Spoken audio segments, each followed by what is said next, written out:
So today I'm going to explain this problem, which is all paths from source to target. So let me go through the problem statement first. Given a directed acyclic graph DAG of n nodes labeled from 0 to n-1, find all possible paths from node 0 to n-1 and return n in any order. The graph is given as follows. Graph I is a list of all nodes you can visit from node I, and there is a directed edge from node I to node graph ij. So this is basically yeah, we are given an adjacency list. I mean, and this graph is will be a DAG, to directed acyclic graph, right? This is generally what is given in graph algorithm. So I'll not go in this into much detail, but while I'm explaining this problem, I think we'll be able to understand what it means. Right. So I just read the problem statement. Let me now help you understand what the problem statement actually wants us to compute. So we are basically given a graph. What we need to do is that we need to look at the first node and look at the last node. Here the first node is 0, last node is 4, and then what we need to do is that we need to find all unique paths which go from the first node to the last node, right? That is what we need to compute. So for example, you can see this path, right? So let me turn this arrow green. So all the if you look at the arrows which are green currently, so this is a path 0 to 1, 1 to 4. This is one of the paths which takes you from the first node to the last node, right? And what about another path? Let me mark it red. So now you can see there is this red path which is coming up, which is going from 0 to 1, 1 to 2, 2 to 3, 3 to 4, right? So this is another path which takes you from 0 to 4. If you look at the blue arrow, that is another very direct path which takes you from 0 to 4. Another path would be like, if I mark this color, okay, this maroon or orange kind of color. If you look at this color, and then basically see there is another path from 0 to 4 which goes from 0, 3, 4. So the main idea of solving this problem is we'll basically do a DFS, but in the DFS we need to figure out paths, right? So for example, generally for problems involving visiting or different nodes, we use a visited boolean vector, right? And whenever we try to visit all the elements only once, but here we need to visit a single element multiple times. And what will determine whether next time we should visit the same element is, suppose we have uh, reached certain elements after going through certain nodes, right? But next time, if we reach the same elements by going through a different set of nodes, then obviously we should again move forward and continue or depth first search forward from that element onwards, right? And from that element to basically to all its child nodes. Uh, why this is so? So I'll just explain with this example. So for example, consider 3. So I have this 0 here. I have this path which goes from 0 to 3. So by the time I reach 3, I only have 0 as the visited set, right? Or by the if you include 3, then at the time we reach 3, we have 0, 3 in the visited set. So our visited set will be 0, 3, right? And suppose we represent that visited set in form of a bit mask, then how would a bit mask look like? It will look like 0 here. So for 3 it will be 1, right? And then it will be 1 here. So this is how our mid bit mask will look like. This is our bit mask. Why? Because we have by the time we reach 3 using this path, right, 0 to 3, then we have already visited 0 node, right? So that means bit mask at location 0 or index 0 would be 1, and then we have visited 3 nodes. So bit mask at this position will be 1, right? But when we reach 3 using this red kind of path, then what will the mid bit mask look like, right? It will look like something like this. It will look like 0. Oh no, for 0 we'll have 0, and then we'll also have 1, we'll have 2, and we'll have 3. So we have visited 0, 1, 2, and then including this 3, right? So the bit mask for the red path will look like this. So let me color this as red for better visualization. So this is also another bit mask. right? And one more example is we can also visit 3 from 0, 1, and then 3. Maybe this path. Right? Let me color this as some other color. I'm running out of colors at the moment, so let me take green for this path. Let me color this as some other color, maybe black. This one would be green. So if you look at the green path, the bitmask will be 0, 1, and 3, right? So it will be uh, 0 will be included, 2 will not be included, and then 3 will be included. Pardon me, 1, 0 will be included, 1 will be included, and then 3, right? So 1, 0, and then 3. Okay. So this will be the bit mask for the green path. So you understand, right? So basically, for reaching 3, we we have 3 different paths. We have more paths, but for now, just I have shown you 3 different paths. One is this path, right? The maroon one. One is this another path, this one, going from 0, 1, 2, and 3, and this is the last path, another path which is there, right? Which is 0, 1, and 3.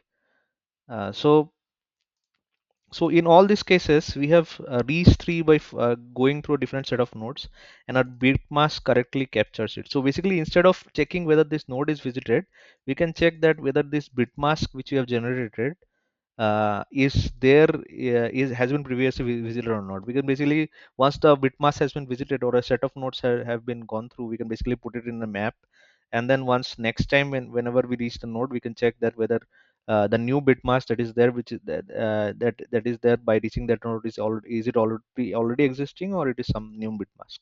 If it is already existing, we don't need to do anything, but if it is a new bitmask, then obviously that will might lead to a new path, so we might go forward with the DFS from node 3 by looking at the child nodes of node 3. So this is the major main consider the problem. We'll basically do a DFS, but instead of checking the visited array, we'll check the bitmarks, and obviously add a position. We also need to kind of store uh, the order in which the nodes are getting visited. So whenever we visit a node, we'll push it in a particular kind of vector, right? Because the order is important. For example, why is the order important? Because suppose we reach this 3 node, and then the representation of the bit mask is 0, 1, 0, 1, 3. It's not evident here, but let just consider this diagram. I think, let me copy this. Control V. Okay, this one. Yeah, I think this should be enough. Control V. Right, I'm just making one small path. Right, too much I made. Okay, let me make this path 5.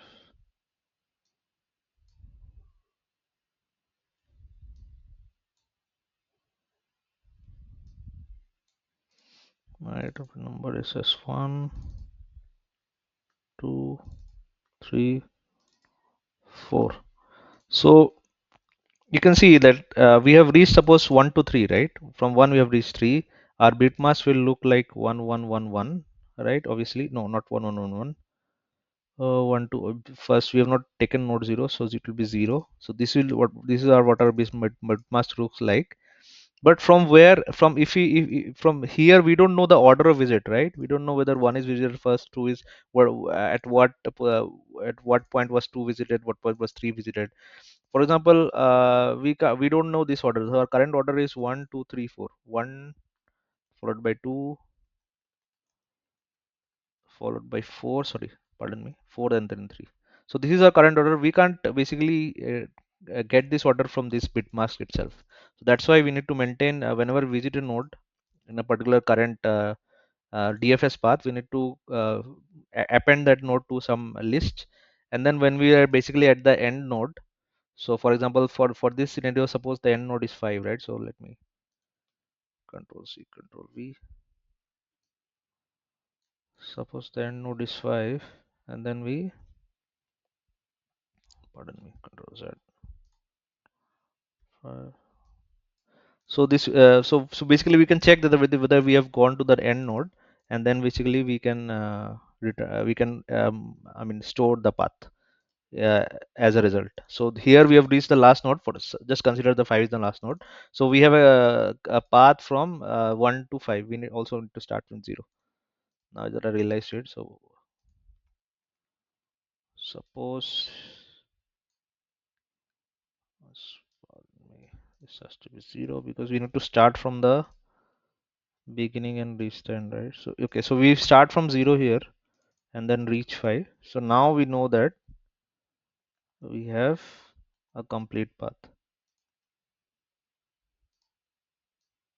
right? So this is our complete path. This needs to be stored somewhere because the order is important. So we need we'll use a vector to do that. So with all this explanation, let me now take you to the code and explain you what happens in the code. The code is pretty sleek, so should be easy to explain. So okay, first we basically this vmap we initialize. This will help us to track whether a particular path has been visited. So it stores a bitmask as a key, and then the value is not important. Currently, I'm storing the current node at which this another map is getting populated as the value, but it is not important as I've written here. I'll come to this point. I'll come to this line later. But for now, we start with this kind of map, and then we have this vector list to store our results.